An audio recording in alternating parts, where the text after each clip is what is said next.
All right, here we go. This is the System Failure Podcast, number 67.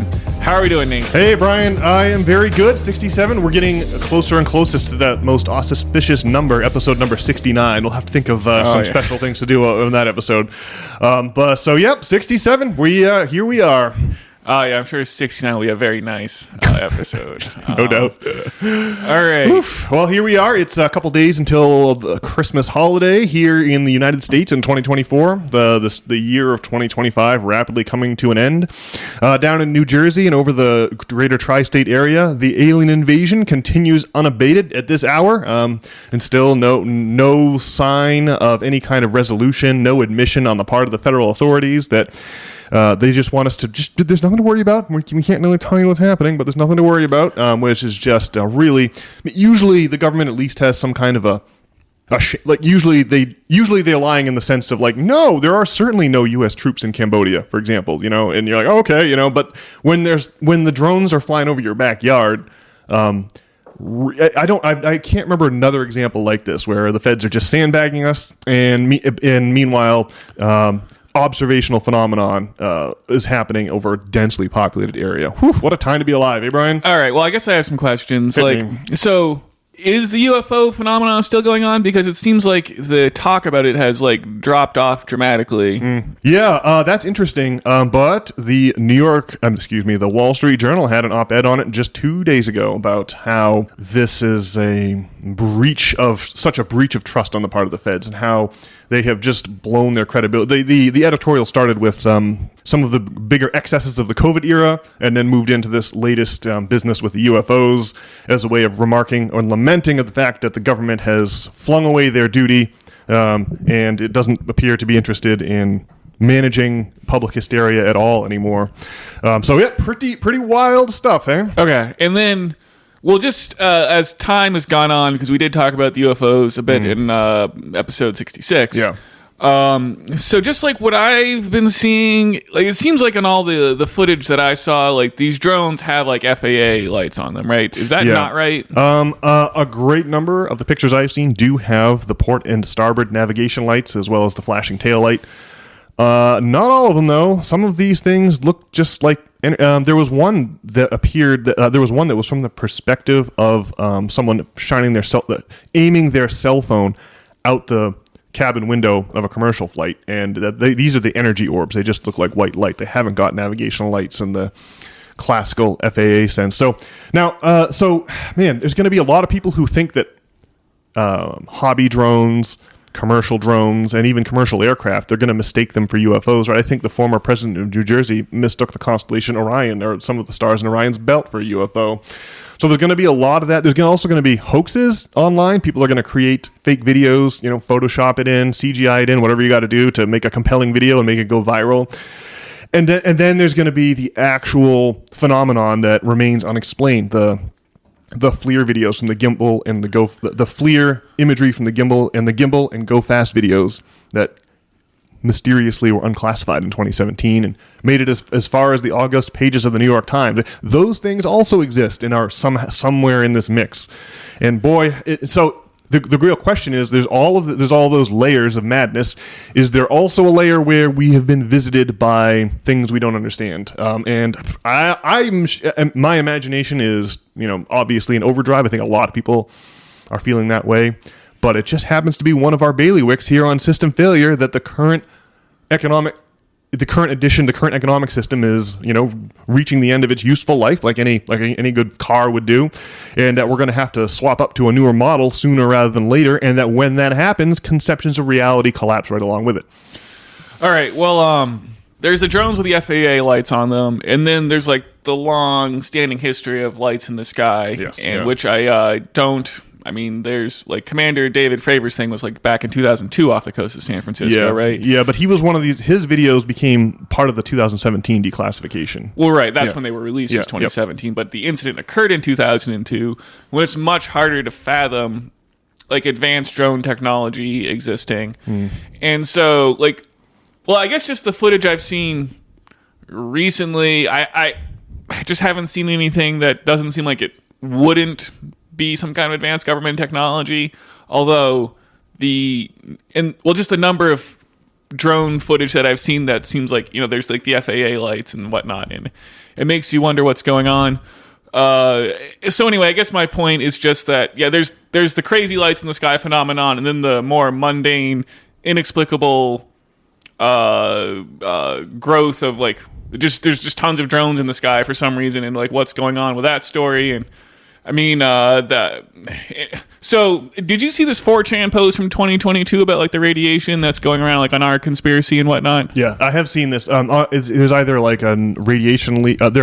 There's either like biohazard material or like an actual nuclear warhead. These are the two competing conspiracy theories I've seen. Is this to what you refer, Brian? Yeah, basically. Well, in the post, they're suggesting that radiation might be used as a means to lock down the populace, because that when the Donald gets elected, the powers that be they get itchy and they want to start locking the populace down again. And so. Do they, though? I just feel like the deep state has totally shifted their configuration to incorporate the Donald into their plans. I have no idea if that's true. That's just my puerile speculation on this front. Well, I mean, I think part of their plans are that like locking everyone down and having us eat crickets instead of meat, and paying carbon taxes and tracking where we go and who we're with. And so the idea is that like if you are like radiation poisoned or something, they would this is like an excuse to track like where you're going. And so on like Tuesday or Wednesday, like a mayor from New Jersey was making like a statement. I just saw a YouTube video. It was from one of the mainstream news sources like CNN or MSNBC or something, was airing this interview with a mayor of New Jersey who was basically positing this theory that like some radioactive materials have gone missing, and that he believes that this is what the drones are looking for. But then also I saw Tim Pool reporting that that these are just like drones and it's not remarkable, and that a lot of the footage is just like airplanes that people have. It's like airplanes on approach to. You see them like in a line, as they come into the airport or in like Washington D.C. or whatever. And he seems like thoroughly nonplussed. I mean, major airports have had to shut down because of unidentified objects in their airspace in New Jersey. That is beyond dispute at this time, right? I mean, how can Poole possibly suggest that there's no abnormal activity going on at all and it's just a hysteria event? I don't know, but usually that's sort of the tack that Tim Pool takes, is that he usually just plays down the hysteria, like whatever it is, in any direction. So it's kind of what he does. And then, so I don't know, like I just haven't. It seems like it hasn't been the same phenomena on Reddit, and so I guess I was just unclear. Like, I mean, like there haven't been any more posts in our main about having the UFOs over Higgins Beach at 5:00. Yeah, that was only on Friday and Saturday of last, so a weekend, a couple days ago. Before I haven't seen any other exciting postings from Maine, but I don't think that. I've seen no indication. Multiple articles in Wall Street Journal this week about the phenomenon over New Jersey. So I don't think it's gone away. I just think that people have no idea what to say about it anymore. All you can do is report that there's mysterious lights in the sky. They don't match technology the public knows about, and the government's staying mum. So it's like, what I think maybe that right there, just the lack of ability to say anything interesting about this may explain why you haven't seen so much of it, or maybe there's an active effort to suppress talk of aliens on the social media accounts that, well, we know that they're heavily influenced and that the topics for discussion, there is a certain amount of Reddit obviously is now a publicly traded company, and there's a certain amount of sanitizing to try to make Reddit palpable to advertisers that goes on, and also a certain amount of manipulation behind the scenes of just the sort that the Twitter files exposed going on over at Twitter by the administration, threatening these companies if they don't remove content that the government wants them to remove. So that's all of those things are potentially in play to explain why you might not be seeing as many posts on Reddit. It's certainly the mainstream media has always been weirdly silent about this. Only in the past couple of weeks have they started publishing articles, and at least as far as Wall Street Journal, the one that I look at most frequently, the frequency of those articles has not abated like it has on Reddit. All right. Yeah. Well, anyway, I guess like the plausible theories to me are that maybe there's been a growth in the number of unexplained lights in the sky that aren't advanced government technology. And so maybe this, there's some kind of drone response, or we're putting out our own stuff in a way to either figure out what's going on or to make it seem like that isn't happening. There's something like that. Like this is a response to the unexplained lights in the sky. Maybe, we have some kind of crazy like lizard person radiation lockdown thing, something related to that. And then I guess some kind of crazily mundane explanation like the military is just running drills or something for some reason. I would see as three possible outcomes at this point. Well, my best guess is that the lights in the sky have always been there, but just not just very subtle. The people who claim to see them can be written off as kooks. And I think that since 1944, the U.S. government has been using the lights in the sky, the ones that Ezekiel talks about in the Bible, or the ones for which there's a woodcutting of this bizarre space battle over Nuremberg in like 1541. It's 15 something. I'm not remembering the exact date.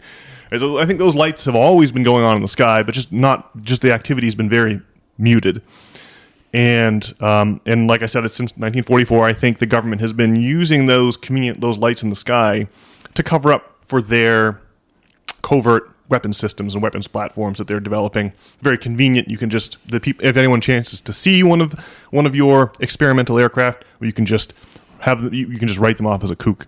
In that movie Mirage Men, you remember I forget the name of the weird CIA guy, but there was this old retired Air Force colonel living next to the old airstrip that he used to work at, and he detected he was one of these guys that was interested in signals technology and radios, and he was picking up all these out in Colorado. He's picking up all this weird activity over his old air base, and he's trying to report it up, the chain of command to the proper authorities, and that culminates with the CIA paying him a visit and saying, "Yes, you have discovered the truth. There are UFOs out there, but we need to enlist your help to not panic the populace, and so we want you to help us keep this quiet." And that actually worked. And the punchline of this movie was that same CIA agent later returned to this man's house a decade and a half hence and sat down. The man was like so obsessed with UFOs that like his family was like leaving him, and his just whole personal life was blowing up.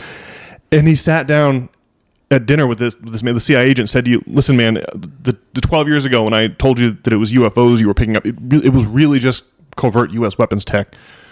I told you that to keep it quiet, but you got to understand, that's the CIA sent me here to muddy the waters, to obfuscate the situation. But yes, I did lie to you. I'm really sorry about that. But you should stop believing that it was UFOs you were picking up and start believing that it was covert U.S. military tech." And the guy still couldn't believe it. He would, pat the CIA man on the shoulder fondly and say, "I understand why you feel like you have to tell me that. I really appreciate it, but we both know what I saw." And it's like, wow. I always thought like that it might work on me. The idea that if someone with legit CIA credentials came to me and said, "Nate, you alone have figured it out. You have cracked the code. You are so smart that we need to enlist you." Enlist your aid to not panic the populace. It would be really hard for my ego to then let go of that. That I was super smart and wasn't just a fool being manipulated by the powers that be. I think that there is a whole lot of using the lights in the sky as a cover for covert military tech. But I think we're also being visited with some regularity, and that those two trains have now crashed, and we're looking at a bizarre situation where maybe the government is aware that soon enough the number of lights in the sky are going to be undeniable, and they're trying to get us used to it. I just feel like you can just tell like a fast one's being pulled on us, and it's just hard to figure out which fast one exactly. But it's really clear that that we don't have the full story, and the people that do think it's better that we don't. And maybe it's as simple as the government doesn't want to. They're trying to delay the moment at which we all realize that they are not in control of the situation. Is all. Let me start that sentence again. They're kicking the can down the road and delaying the moment we all realize the U.S. government is not in control of the situation at all, and they'd like to delay that understanding on the part of the American public. Understand as long as possible. That would make sense to me. What do you think, Brian? I think it's extra-dimensional visitors and the almost a full century of government lies stacked on top of each other, and that's what makes it so hard to figure out what's going on here. Any thoughts? Oh, I mean, I think that's basically guaranteed to be the case, just because the lights in the sky do predate modern, or most recent technology, where we could maybe start pulling off something like that. So, undoubtedly, there's something else going on beyond just the government, technology angle. Yeah. Yes. Yeah, and I mentioned at the top of the pod, but there's always the transition from the medieval world to the modern world is epitomized by this realization that the Earth orbits the sun and not the other way around. In other words, this realization that the reality people thought they were living in is actually an illusion, right? Anyone can see the sun moving across the sky. It's not till Copernicus and Kepler and Tycho Brahe, whose tomb you walked past in Prague. It wasn't until those guys formalized the heliocentric model of the solar system that it was like a switch flipped and reality was inverted for the public. And I think that happens every time major systems of control break down and stop functioning efficiently. People look to their emperor to see if the emperor is naked when the titanic economic gears that bear society aloft start breaking down. So yeah, it's very interesting that we're watching, on the one hand, a decay in the capitalist mode of production, and on the other, that looks like we are on the cusp of a major update in our conception of the reality in which we live. Yeah. Well, we sure have had a lot of emperor, no clothes moments in the past couple years between, Biden trying to pretend like he's not crazily old and trying to pretend that Kamala is like a good candidate. A lot of imperial nudity. You're right. Yeah. Yeah. Yeah. So wild times to be alive, huh? Yeah, it certainly is interesting. I just can't wait to find out where we're at a year from now and 5 years from now. We're really feels like things have gotten so crazy to this point that it used to be. I used to go around, in like 2010 when I was in terrible student loan debt and try to explain to people that we're facing some kind of an economic crisis in the near future here, and that didn't really get a lot of traction in 2011, 2012, 2013. Was really not until it was really not until 2016 with the simultaneous occurrences of Brexit over in the UK and the Donald here in the US that the situation really seemed to take a sharp dogleg. And, it's been a wild 8 years since 2016. And it only seems to be getting wilder, Brian, and it doesn't seem to be getting any more tame or normal. Well, at least provides good fodder for the old podcast. Huh? Yeah, we never want for topics to talk about on this podcast. All right. Well, I guess that wraps it up on the topic of aliens. No, for now, anyway. Yeah, for this week. Yeah. Yes, indeed. Well, I guess we'll take it on down to self-improvement corner, huh? All right, Brian, your self-improvement corner. What would you call it? Segment? That's a good one. Yeah, I always look forward to this. What's going on with you lately? All right. Well, so I guess coming back from Prague, it's like hard, man. Yeah. Because you're over there, you're basically like living in a dream. It's the food is like cheap and stuff, and it's basically a time of no worries. And just coming back to America, you're trying to land this plane, figuratively, metaphorically, not actually. Well, both literally and figuratively, yeah. When in terms of your touching down at Logan Airport, but I feel you. Landing the plane is returning to normal life. Well, you kind of have to get back to the grind of self improvement, I suppose, or the grind of not being a slave to your emotions, or just your brain, the hamster wheel in your brain is spinning crazily, and it feels like being a slave to habit to me. Like you go to Prague, all of your normal habits are out the window, and you're in this world of total novelty, and then you have to return to the humdrum reality of your day-to-day life, and you've got all this whole raft of habits that you normally partake in. And you've being in Prague and being free of those habitual patterns is freeing, and so you want to maybe increase, maybe double down on some of the patterns that are positive and get rid of some of the patterns that are negative. But it feels more like a grind and less like a fantasy world where your jaw's on the floor and you're like, wow, look at all this wonder and novelty. Yeah, it is kind of being a child again. You're just kind of carefree, and you do kind of have to worry if I don't know, maybe your Slavic Uber driver is going to kidnap you or something. It's possible. It did not happen. Despite some of them, I don't know, it seemed more likely to kidnap me than others. But anyway, it worked perfectly fine. And so like it's just crazy. Like what is this challenge of like modern life? And I guess like the good news. Well, I've talked about the 4 pillars, right? Which are like yoga, kung fu, meditation, and therapy, which I basically outsourced to ChatGPT. And so yeah, doing those things, I guess is just getting back into the grind of doing those things is I guess it's worked. I guess I feel like my plane like sort of crash landed though, I guess, and like debris was scattered everywhere. Or it's just crazy like reapproaching this life. I don't know, you've done it before. Yeah. Gone to Europe and whatnot. And so I guess it's good news that I guess like the system works, but or the system that I've developed for myself here. And I guess I can see why I figured out those things. It's like it's weird. Like what is the struggle? Like I used to deal with a lot of like angst and anxiety and whatnot.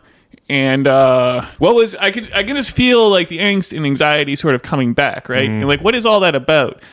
And like what is it that makes people like unhappy? Like you see people like from the outside that they seem like they've got everything going for them, but a lot of people they're harboring that life of like quiet desperation or whatever. And so like what is like what's going on there, right? And so I mean so I don't know, like there's this children's show. It's like Yo Gabba Gabba. I've never seen an episode. I've heard that name before. Yeah, so well they did there's like a Tiny Desk series on NPR, and I do go to npr.com to see what the latest propaganda is. And sometimes they have Taylor Swift or isn't Tiny Desk musical performances? Yeah, well they go on there and sing some songs. I see. Okay. And one of the songs they were singing in the Yo Gabba Gabba, I just had to check it out, I guess. Mostly because I think it's funny. It just has a funny name. I don't know. So, I was checking out the Yo Gabba Gabba segment on the You NPR. went to the NPR you went to npr.org to see what the latest propaganda feeds has to say, and there was a box that said, all right, and now here in a special interest section is Yo Gabba Gabba, the children's show from like 2010, performing some of their music from the show. I guess I've never seen the show, but you still felt like I got to click on this. Well, what it is that I have this other coworker whose kids were into like Yo Gabba Gabba like 10 years ago, and so I would, sometimes I would ask him if he's going, because Yo Gabba Gabba will go on tour and go to the Merrill Auditorium, and so I asked him if he was taking his kids, and he's like, dude, my kids are like 13 now, and so I'm not going to see Yo Gabba Gabba, but anyway, so I don't know, it's a bit of a joke. So I just thought I would check it out and see what's going on. And like one of these songs is about just like if you're angry, just trying to breathe, which I think is probably like a really good message for children. Yeah. And like people in general. Like maybe the reason for all the depression and anxiety is because like we're all like overgrown toddlers and like we don't like manage our emotions. And like we just gotta like remember to breathe our man, right? There's also a piece. There's also a Lincoln log in that log cabin where we are trained to be impulsive. Another way of saying that is these corporations want to. They want to create. They want to promote buying behavior. They want to stimulate buying behavior in your mind, and appealing to people's logical faculties is a horrible way to sell them stuff, right? You want to appeal to their primitive emotional centers of their brain and kind of do an end around those logical faculties. You can also appeal to other people, advertising to children or advertising to husbands or advertising to wives, trying to get them to get their significant others to buy them stuff. So I do think that, yes, we definitely are overgrown toddlers, as you say. And a big part of that is that we're not trained to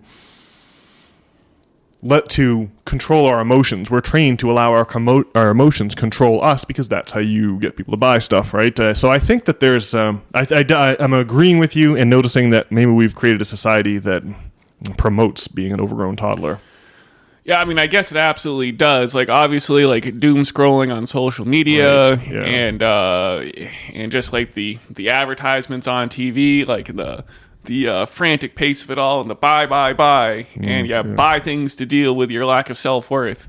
And yeah, if you just kind of look at what people are saying, like on our Gen Z or our millennial, people, don't seem like they're doing well. And we're trying to like blame the boomers and not take accountability for our emotions and whatnot. There's different tricks. Yeah, you can blame the boomers. You can blame immigrants. There's different, and we blame everybody. But absent any class analysis, we don't blame the wealthy. Now the latest, is it Oxfam's now reporting that 4 Americans have $1 trillion combined? Musk and Bezos. I forgot the other two. They had like $75 billion combined 10 years ago, 15 years ago, and now they have 1,000 billions each combined, $1 trillion. That's just insane. The level at which all the wealth is being rolled up into a smaller and smaller segment of the population is the exact formation under which all societies eventually die. Whatever their problems are, the oligarchy takes over, and that's it. All right, so Plato wrote the Republic about what do we do about the oligarchy. So we are all... we're definitely trained to be mentally immature because mentally mature people aren't going to prop up the economy by buying impulsively, right? Yeah. So I guess like just been trying to like think about like myself and decide if I'm like a happy individual or a depressed individual or whatever, or an anxious individual. And so I mean, I guess the only thing that like makes me unhappy is I think it's like hard to communicate with people. And so it does feel like being in a bit of a prison. And so I don't know, like am I on the spectrum? Like do I have some kind of autism, or is society just somehow dealt me like this unfair hand in some way, or am I like the one moral one, and is everyone else like an agent of the devil or something? And so anyway, I guess what I found is that you can practice. This is something I can like work on, which I guess is the good news. I can. It's definitely gotten better. Specifically working on your perception of yourself? Well, I guess specifically working on just trying to communicate with people. And so, I guess at Kung Fu, my Shifu, which I believe means grandfather, but it's like your sensei in karate or whatever. Okay, yeah. I was talking to him about, I was having some shoulder pain, I guess, from doing the Kung Fu or whatever. And he was talking about how, two things. One, we were discussing posture, which is like a favorite topic of ours, because we have some wretched backs or like bodily pain or whatnot. And so posture, I think it is really straightforward. You do just got to have like your shoulders like over your hips and like your neck straight, and you kind of want to like let the weight sink through your shoulders down like through your body, right? And like for me, I've got like all this tension in my right shoulder, and just kind of, I don't know, like my left shoulder sticks up, but anyway, just letting things sink, it does like unwind my right shoulder a bit, and like by kind of mostly letting my left shoulder relax and like letting the weight fall straight down through your body. Anyway, if you're listening to this, like posture really isn't like rocket surgery. That's a joke. It's a mixture of brain surgery and rocket science. Yeah, it's. I think posture is super important, and you just gotta like stand up straight and make sure like your shoulders are over the hips, and let the weight, go down in like a reasonably straight line. Otherwise, you're gonna be in a world of hurt. I wonder. So just pausing, just double clicking on the posture thing. Like I do too. Like both of our parents are like chiropractors, so we would think about our posture a lot. Do you think that if you weren't so conscious of your posture, that it would everything would arrange itself? Or if you're not conscious of your posture, are you going to slouch into deformity in no time flat? Like it bothers. We've talked about this 1,000 times, but it bothers me that like dogs and cats seem perfectly comfortable. They'll just curl up on the rock hard floor. They'll extend one of those back legs underneath their chin as a nice pillow, and they just seem content to just lie there, no problem. But if I have to sleep on a bed that's too squishy, it's the end of the line, or it's a bed that's too hard, it's like, man, I just, like, it does feel like there's an extra layer of consciousness on my posture that maybe I could just exist naturally without physical pain if I just didn't think so much about it. I don't know, I feel like I've just spent so much time thinking about posture that now it's impossible not to think about posture. Well, I think there's definitely a psychosomatic connection between your mind and body. And so on one level, like if people who are wretched of mind, I think are typically like wretched of body. And if you, I mean, I don't mean to like dunk on homeless people, but I mean, like, I think if you've got like, if you have like mental problems or, I mean, like unresolved trauma in your brain is going to manifest in your body. Or there's or vice versa, like it's psychosomatic. So there's a connection there. And then there's this thing where our parents are chiropractors. And I guess I just don't understand chiropractic is what I would have to confess. Sorry, mom and dad, if you're listening. But so you adjust your bones or whatever, but how's that going to fix like the muscular problem? Now, I know they give you stretches to do. And I can see if you've been like in a car accident, you know, something to kind of undo the car accident, like some reverse trauma to your spine could probably set things straight to some degree. But like you don't have like the posture that you do because of the way your bones are out of alignment because of your like like what you're doing with your muscles and like how you're using your body and whatnot, right? So if you're like in like constant pain, you need to like use your body like in a different way, right? And so I just don't see how chiropractic is going to fix that problem. And I don't know, like, and it seems like your muscles are the issue more than anything else, or the relation between your nerves and your muscles. And so, I mean, I'm sure chiropractic, you know, does like your nerves do go through your bones, and so I'm sure that does something. I mean, which like ultimately, what you got to do is practice like good posture and using your body in a good way, right?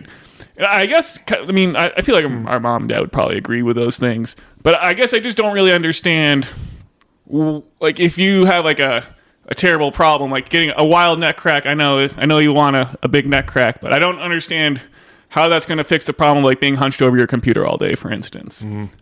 Well, I think that there's a positive feedback loop here. Like I always bring up that MC Escher sketch where there's one hand that's drawing another hand and just finishing up the cufflink on the other hand, and then that hand is drawing the first hand and also just finishing out the cufflink on the first hand, and you get this. It's like the Ouroboros, the ancient magical symbol of the snake eating its own tail. That's what I think that is the relationship between the calcified hard bones in your body and then all the soft tissue that it's packed in. The soft tissue can move and can regenerate and can adapt, whereas the calcium chunks not so adaptive. So I think that I think you really could get to where your soft tissue is promoting some place in a twist, let's say in your spine, and then the twist in your spine is promoting the soft tissue that is then promoting the twist that is then promoting the soft tissue, and so you have to intervene somewhere in that feedback loop. And I think that a ring dinger, like the one that the man on YouTube performs there's some chiropractor on YouTube for those and he performs a ring dinger, which is essentially he wraps a towel around your neck and then pulls your head straight up off of your rib cage to remove all the tension. And there's been celebrities that have gone, like Jack Harlow was one I saw a couple months ago. The rapper went down there to get his ring dinger from Houston. And I just think that if you have a twist that's promoting a certain set of soft tissue and then a set of soft tissue that's promoting the twist, something like that could in one fell swoop remove the tension, and then that in turn would stop promoting the soft tissue, and the soft tissue would in turn stop promoting the twist. You see what I'm saying here. But I don't know. I do think that the soft tissue will change and adapt to whatever is going on with your chunks, your discs of calcium that they're stacked on top of each other. That is your spinal column. But I do have to footnote all of this by saying that I got no idea what I'm talking about, and this is just what I imagine to be going on inside there. This is not an area of expertise for yours truly. I just know what it feels like to have a neck. Well, I mean, I work at a computer all day, and so I use like a stand-up desk, and there's definitely aches and pains involved in all that. But thinking about my posture, I think I made it more complicated in my mind than it needs to be. Like, if you're aching at your desk, you need to like stop and stand up and just kind of let the weight go down your body in a way that makes sense, like a straight way from like your head to the ground through your spine and whatnot. So you don't prescribe a shocking ring dinger that is such an instance where you have an achy back of your desk? Well, what I would recommend, I mean, maybe, but like I guess I recommend doing like yoga 5 days a week, because you need to do something like that, especially I think if you work at a desk, or you're just going to be in terrible pain. So anyway, back to my Shifu. The other thing we were talking about is the difference between Chinese and American culture, and it kind of lends, you can see why maybe communism is a bigger thing in China, but what he was saying is that in China, they have this attitude about like not being a loser, whereas in America, like we're trying to like win all the time. And so Kung Fu, it's a lot about like, you're not really, you shouldn't be, it's what you want to do is be like relaxed and loose, and mostly just trying to like protect yourself. And I guess there's this thing where when you do Kung Fu, where you go in there and you try to like really win, and that's kind of like how you can damage your shoulders and whatnot, and maybe has something to do with the shoulder pain that I was experiencing. I have to ask for a clarification here, because I suspect, since I'm confused, maybe some listeners are too, but what is the distinction between trying not to be a loser and trying to be a winner? How are those two things different? Well, like if you're trying to like be a winner, like you might try to, you might be trying to like, if you're trying to like knock out like a crazy like the knockout punch here, you're gonna like really like overwork it. Okay. Or maybe like you're in a race with like a foot race with 200 people, right?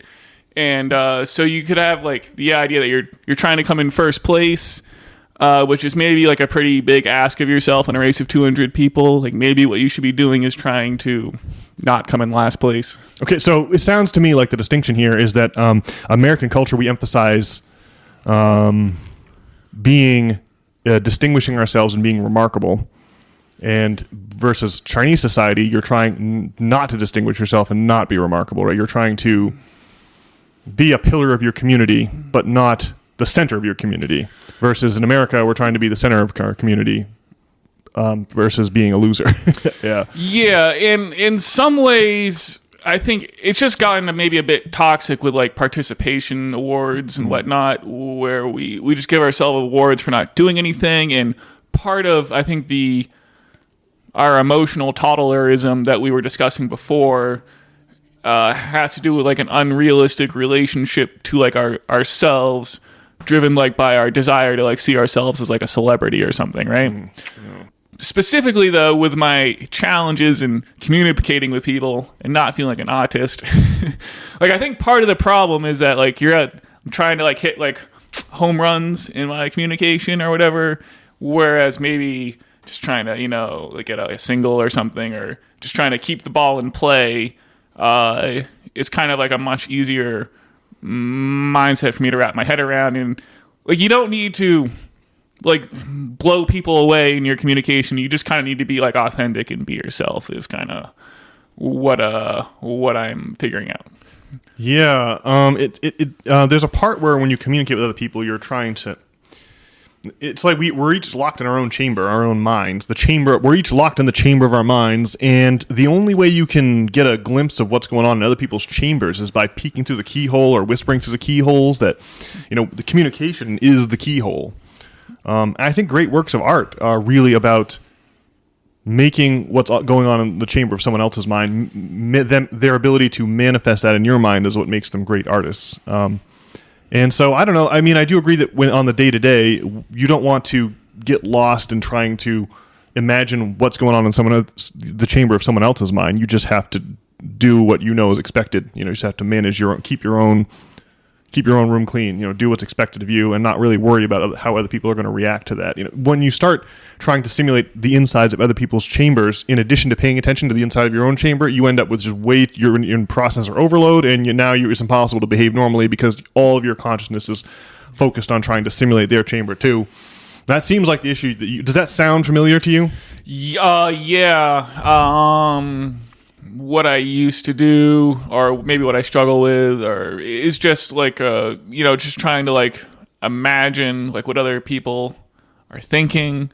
And I think it's kind of a common trope Well, in Jeanette McCurdy's book, I'm Glad My Mom Died. And this is Jeanette McCurdy, the bouncing young chick who was on one of these Disney shows, iCarly. Yeah, that's a Nickelodeon show. Yeah. One of these crazy right? Dan Schneider shows. Yeah. Okay. Anyway, she just talks about how when she was growing up, she would try to read her mom's emotions and based her reactions based on that. And she is a very distilled version of that kind of thing. And I definitely would do that, try to base how I was going to act based on how I thought, based on just my anticipated. I'd be doing just that, trying to. So it's completely, it's a very backwards. Yeah, you gotta not do that, right? Is it backwards? It's certainly there's something feminine about that. Like women, just by dint of the fact that you're the half of the species that gives birth to the children, that's going to make you vulnerable and dependent on other people in your society in a way that men never really have to be. Not until we're old and infirm do we have to worry about that. So there is something, I think, I don't mean feminine in a negative sense. I think you do want some of that, like empathy, right? Theory of other people's minds. But maybe, for men, we should be 80% masculine and 20% feminine, something like that. But too much working with other people, models of other people's minds, right? You do that too much and you'll just, it's like, You seem it makes you a poor salesman for yourself, right? If you go to the used car lot and the salesman has a car that they really, really want to sell you, and then now you start to backpedal and feel like maybe you don't really want the car. But if the salesman's like, well, this is a great car, I don't really know if I want to sell it, then you'll feel attracted to it, So just streaming of consciousness here, everything that what you're saying brings to mind. But it definitely seems like you're doing less of that and just worrying about staying in your own lane and not worrying too much about other people's lanes. Well, ultimately, or on some level, the challenge of adulthood is you get some kind of system going on that you had when you were a kid. And I would say that the system came about for a reason. It would worked, and I don't know, it would get me the things as a child that I was looking for or something, and then so becoming an adult and you're trying to use this childlike system. I mean, I guess I wouldn't immediately put it in terms of masculinity versus femininity, but I don't know. Maybe we can get a woman lady to come on here, and we'll get Tracy the Wise to come back on and give us her 2 cents. So someone who's actually a woman would be a great perspective to have. But in any case, if you don't think about other people's feelings at all, it's some kind of sociopathy, and if you think about other people's feelings too much, it's I don't know what to call that, but that's a problem also. Yeah. And so you need some kind of balance in your life. So, I don't know. I guess that's how it's going in my world this week. Well, that's pretty good. You do seem a lot better, just since you started the self-improvement corner. You do seem like you've come to a point where people I know have commented on it. Tracy the Wise's mom and sister being the 2 examples that come readily to mind. Oh, geez. So yeah, man, you're the fact that you're worrying more about keeping your own house in order and not worrying so much about other people's houses is bleeding through. I don't think that either Tracy's mom or her sister listen to the System Failure podcast, so they're just noticing from nothing. So that's great news, eh? I mean, I think that their comment is at least a month or 2 old at this point too. You may recall running into them at Trader Joe's, and they're like, "What's going on with Brian? Why is he so different?" And he seems really good. Was their comment? I do recall. Yeah, pretty good, man. So I think your self-improvement is definitely working. Obviously, you're not at the finish line yet, but it's all about trajectory, right? As long as you're headed in the right direction, you can be happy. Oh, yeah. Well, that was back when I just started doing the yoga, several days a week. And so I think that's where I was at then. So I don't know. They'll really love me now when they see me around the holidays. That was going to be my joke. You're going to blast them when next you see them in the Trader Joe's. They'll scarcely be prepared for who they're going to be confronted with, eh? Yes. All right. Well, I think, Brian, at this point, I'm going to go ahead and orient the conversation back to current events a little bit. We talked about aliens on the maximal historical zoom out level, and we talked about the nitty gritty in terms of self-improvement. So now let's return to the macro here. I just want to share with our system failure listeners, an article that was about bond rates, the world's most boring topic, but it's actually very interesting, and I'll explain why here. So what's been happening we all may this is obviously December 24. We may recall that the Federal Reserve started lowering interest rates on September the 15th. They had the Federal Open Market Committee on September the 15th and announced, I think it was a 2 basis point drop in rates. Very good for the price of Bitcoin. Yeah. Now, when we talk about debt markets, right, there is I want all of our system failure listeners to imagine a multi-tiered wedding cake, right, in your minds. And this wedding cake has all of your possible, this wedding cake represents all the possible investments. You've got $1,000, you can invest it, and you have to decide where on this cake you want to invest it. You could invest it at the very top of the cake, which is the most risky investments, or you can invest in the bottom of the cake where investments are rock solid. That is to say, they're not likely to, you're likely to get your money back versus invest but not get, right? There's a risk factor, in other words, and the layers of this cake represent the different risk factors of different types of debt instruments. So we've got, at the bottom of the cake, we've got our securities, which is debt bonds. Basically, like when Disney wants to borrow money, they don't go to the bank to take out a loan like you or I do, right? Disney issues debt on the public debt markets. They issue bonds, and that's how they borrow money. And Disney says something like, "Well, if you pay us $1 today, we'll pay you $1.10 a year from now," something like that. And the amount that they're obviously Disney's trying to, they'd rather pay 5 cents for their debt, and you would rather earn 15 cents on their debt, but just because you've got buyers and sellers, the price of debt settles on a certain, the supply and demand of debt causes it to settle on a certain price. And the price, of course, depends on all the different layers of the cake. So the bottom of our cake, the least risky debt out there is the treasury bonds, right? The 10-year treasury bond is the benchmark for risk-free debt globally, worldwide, and it's also the rate that mortgages are based on. Now, obviously, with a name like the 10-year treasury note, you're talking about long-term debt, 10 years in the future. What do we expect rates to be like 10 years in the future versus what the rates are now?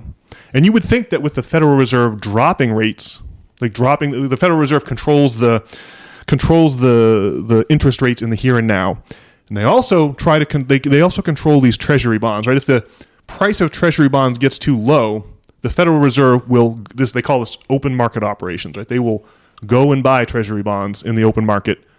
They're not buying them from Treasury. They're buying from other people who bought them from Treasury, the U.S. Treasury in Washington.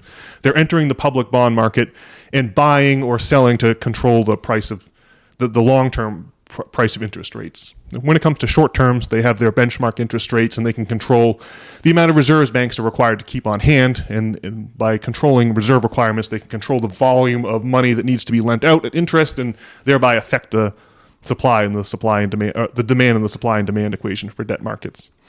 And the other thing that's in our wedding cake here is you realize if you're going to invest, you have $1,000 to invest. You can either invest it in bonds, like in debt, or you can buy equities, like stocks, right? So that's where those are the two big investment categories, stocks and bonds. And so what's been interesting since September the 15th is that the long-term rates have been rising even as the Fed is trying to push down short-term rates with its rate cuts. And that's really, really interesting. So what does that mean? What is it? So does that mean that people think long-term rates are rising? Yeah. So what is that speculation? What are people speculating on? The article will explain this, but let me give you the punchline just to make it easier. What the people who are buying debt, buying 10-year T-notes, are saying we're going to need more money in order to because we believe inflation is coming. We believe that there's going to be a lot more inflation in the future, and I don't want to lose money on my investment. And so in order to sell me a 10-year treasury note, you're going to have to offer me more money than you would have had to offer me yesterday, because I believe today I believe there will be more inflation than yesterday. Does that make sense? Yes. Yeah. So investors think that there's a lot of inflation coming, but the Fed was lowering its interest rates thinking that inflation was coming to an end, right? So they've had a big swing and a miss here. Right. Well, yeah. So, see, I think when the Fed lowers interest rates, that inflation's going to go up because there's going to be more borrowing, and so when inflation is low, I think the price of Bitcoin going up and the price of old Magic the Gathering cards going up. Well, hang on. In an instance of high inflation, you would be imagining that there's more dollars for every one Bitcoin. So it would be high inflation, right? Well, yeah. So like low interest rates equal high Bitcoin because there's more money available in the money supply. So I guess I see what I think, but I know they raise interest rates to try to curb inflation. Yeah. And they try to do that here, and it seems like it's one of them. I don't know. It seems like they were trying to dismantle the economy because it was a complete disaster. Yeah. Or maybe they had to do it because it would have been even worse if they didn't, I guess. Although, obviously, the economy's in shambles in any case here.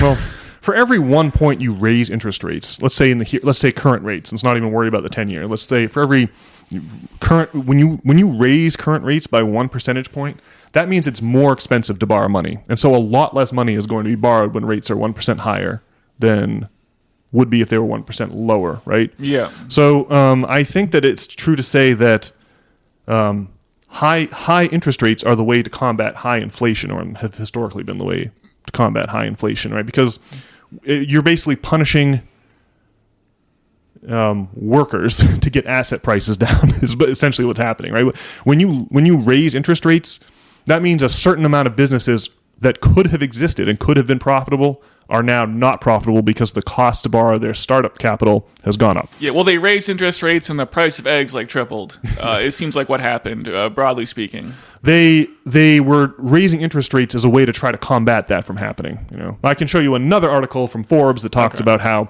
50% of inflation just comes from companies marking their prices up. Just if inflation is on people's tongues, then companies are like, we can get away with jacking our rates up, and every company wants to jack their prices up. It's so much cheaper than innovating new products, right? It's much easier than innovating new products or opening another plant or or creating or doubling your output. All those investments are hard and complex, and they involve hiring people and figuring things out.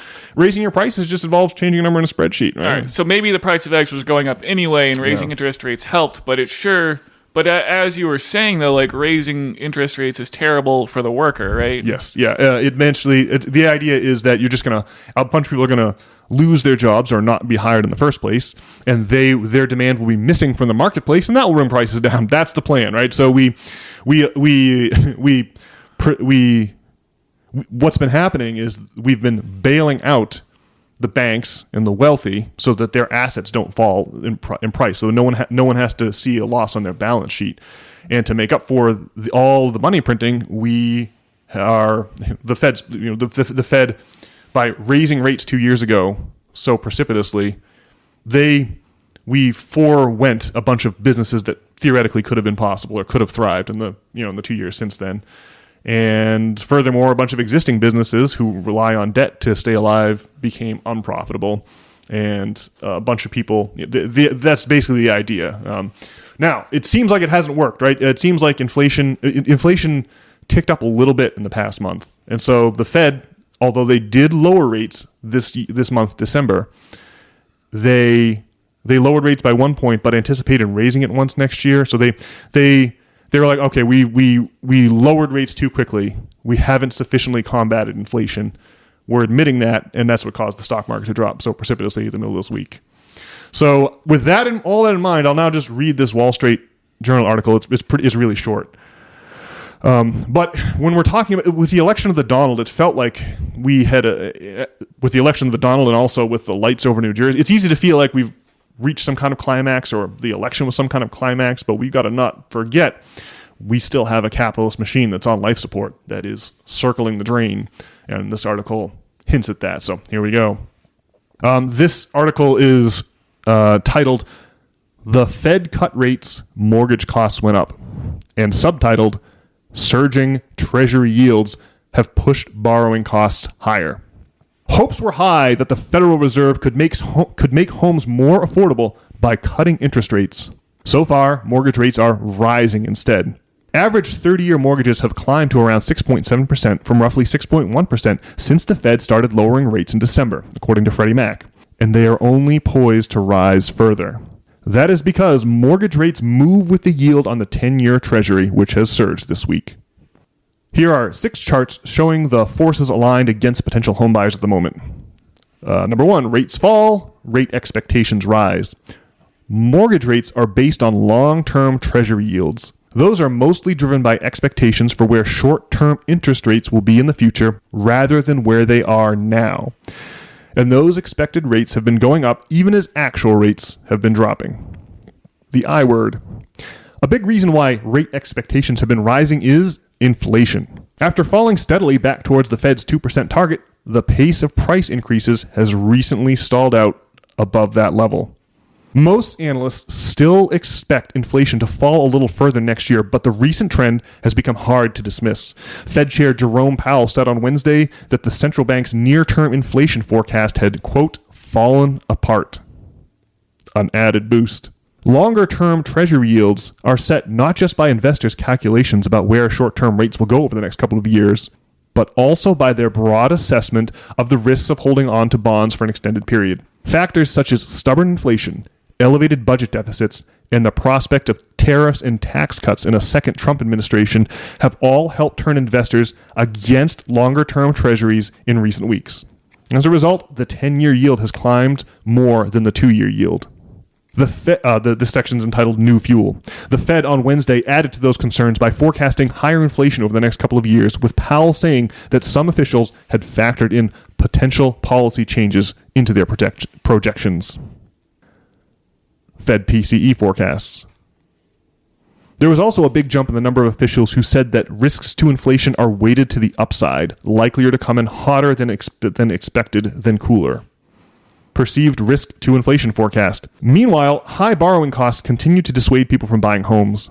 Mortgage applications to buy a home briefly ticked higher earlier this year. They have flatlined since. And that's the whole article right there. They're just to show a bunch of different charts. So, like, you may recall that, remember the SVB, the Silicon Valley Bank, fell apart in 2022?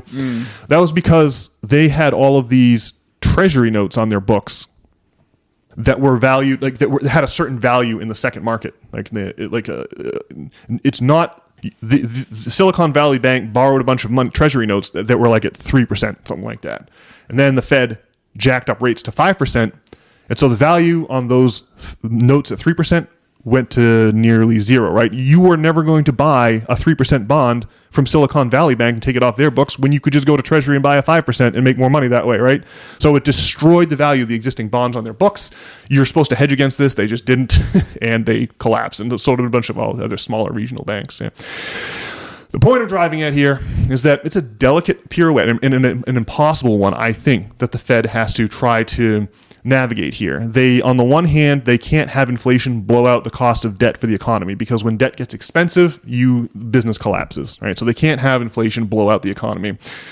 But on the other hand, jacked up interest rates, the kind that needed to fight inflation, will also blow out the economy. So it's like they just can't seem to get ahead of this. There's no right move. Whether you raise rates or lower rates, there's a danger lurking that's going to blow up the economy. And when that happens, I think that the only play the Fed can do is to print a bunch more money, right? And same with Treasury, they're going to print a bunch more money to solve the problem, and that will, of course, cause catastrophic inflation, like just like you could see in 2022, right? They raised rates, but that came with a whole host of more problems vis-a-vis Silicon Valley Bank, and even though they're now lowering rates, it seems that they've lost control over the long-term trend of debt, the long-term price of debt in the debt markets. So anyway, I'll keep an eye on the bond rates. You can always go to the best way to check them, I think, is cnbc.com, and just click on the bonds banner at the top, and that will give you the 10-year T-note. You can track it each and every market day, and it's really, if there's one place where the rubber meets the road, where one indicator you can watch for the march of capitalism off the cliff, that would be it. So wanted to share that with our venerable system failure listeners this week. I guess just my understanding, the whole American system, in my adult life, has kind of been based off low interest loans, except for very recently. And part of this whole American system is that American dollars are super available to every other country, and so they can buy our goods and whatnot. But then all these other countries, their coffers are filling up with American dollars that are increasingly losing value. And then something like COVID happens, and we do a huge bailout for the upper class. And we really, if the whole plan is to have the American dollar be indispensable, maybe we should not do these crazy bailouts. But we are, I guess, not in a position to suffer an actual upending of the system, like an actual financial. We're not willing to have the big banks experience pain, is what I'm trying to say. Yeah. All the wealthy, we're trying to preserve all the wealth on the balance sheets of the wealthy, and we're not going to be able to do that. The wealthy are going to have to take a haircut just like the rest of us. We've been putting that off since 2008 at least, and probably much longer. All right, so I don't really fully grasp the bit about the inflation on the longer term loans or the 10-year T-note or whatever you were saying, but it basically sounds like the public sector is kind of not buying what the Federal Reserve is selling here. There's extreme skepticism about more inflation and I guess hardship to come, right? Yes, yeah. There's a growing gap between the rates that the Fed would like to see in the economy and the one that they're actually getting, because long-term debt buyers are demanding more money because they think the Fed has lost control of inflation. The last time this happened, I do believe, was the early 70s. Remember the crazy inflation involved with the OPEC embargo and all that? Well, I don't remember it, but I have heard about it. Yeah, I don't remember it either. That's like when there was gas lines, I think, right? Yes. Yeah, there was a huge shock to the global economy then. And obviously the price of a can of soda went from 5 cents to $1. And so back then, obviously, you had you had the long-term debt markets demanding rates. We're not playing ball with what the Fed wanted. Even though the Fed's lowering rates, the debt markets are demanding more. And remember, this all finally spun out in the early 80s when Paul Volcker came to power at the Fed and jacked up rates and caused a bunch of pain, and even in a recession. But that got inflation under control. That was the big story of the 80s. So, yeah, interesting times to be on Wall Street Journal or CNBC.com following along with what's happening here. I do think that there's some... You alluded to it earlier. The Fed started right when the Fed performs its open market operations and buys debt in the open market, they end up with a bunch of debt on their balance sheet, and the Fed started unwinding that. Right, they wouldn't renew that debt. They started, in other words, letting the debts expire and not buying new ones to make up for it. That was in 2017 when the Fed started unwinding its balance sheet after buying billions of dollars worth of bad assets for years after 2008. And by September of 2019, the repo markets went bump in the night. The cost to the overnight lending, big banks, the Fed sets a reserve requirement. So you, Brian, are Bank A, I'm Bank B, and you have to have a certain amount of deposits. You have to have your depositors have a certain amount. You can loan some of that out, and you have to keep the rest in your vaults. Reserve requirements have been zero for years now, so you have to keep none in your vaults. But in order to adjust the amount of cash you have, you might need to borrow a couple million overnight, or you might need to lend a couple million overnight, and the rate at which the banks loan to each other is the overnight interbank lending rate, and that thing just started shooting up. No one wanted to loan money to the other banks, and so the Fed had to step in and start providing liquidity, right, with more quantitative easing, more purchase of assets. And it's just like that was in September 19.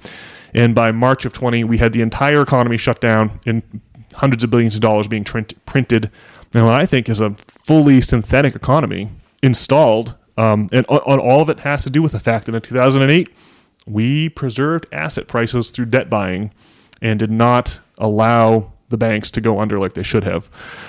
And so, the ongoing bail, we can't extract ourselves from the trillions of dollars that we've used to bail out the banks and the wealthy. We're not going to be able to keep inflation and interest rates in check and hand over money to the wealthy hand over fist. One of those things is going to have to eventually give, eh?